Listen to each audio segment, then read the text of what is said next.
4 mois après la chute du pont Morandi, nous sommes de retour à Gênes. Les entreprises luttent pour sortir de cette crise, tandis que pour les familles déplacées et les survivants, les choses ne seront plus jamais les mêmes.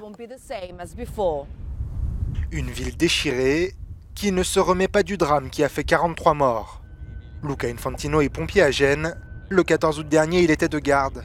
Il n'aurait jamais pensé que ce jour-là, il serait confronté à un tel désastre dans sa ville natale. Le problème, c'est qu'ici, c'est chez moi. Et donc, la perspective change complètement.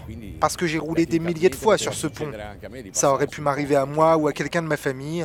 Ce qui est terrible, et c'est une conséquence du drame, c'est que la ville est désormais coupée en deux depuis plusieurs mois.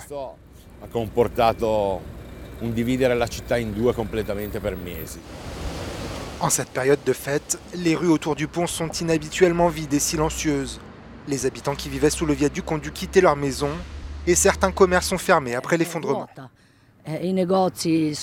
Tout est vide, il n'y a pas beaucoup de magasins ici, pas beaucoup de gens. On peut tous sentir à quel point ces fêtes de Noël vont être tristes, surtout quand on pense aux victimes qui ne sont plus là. Dans un mois, tout sera fini ici. Moi et le reste des employés, on n'aura plus de travail. Plus personne ne vient ici à cause de la chute du pont. Notre entreprise doit fermer. Avec plus de 400 millions d'euros de pertes dues aux impasses logistiques entre le port et le reste de l'Europe, les entreprises ont du mal à survivre. Les autorités tentent de créer de nouveaux axes alternatifs. Nous conduisons actuellement sur la nouvelle autoroute qui a ouvert le 10 décembre pour permettre aux poids lourds d'atteindre la zone portuaire.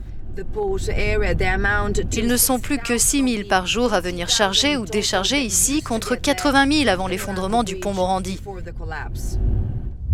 Le port de Gênes est l'un des plus importants d'Europe. Au cours des 10 dernières années, sa productivité a augmenté de 60%, mais désormais, pour les 3000 entreprises qui opèrent ici, l'angoisse de l'avenir est réelle. À cause de l'effondrement, il a fallu restructurer nos activités et créer une nouvelle manière de se déplacer à travers la ville. En plus de cela, nous avons dû réfléchir à la manière dont nous pouvions continuer à travailler au sein du port.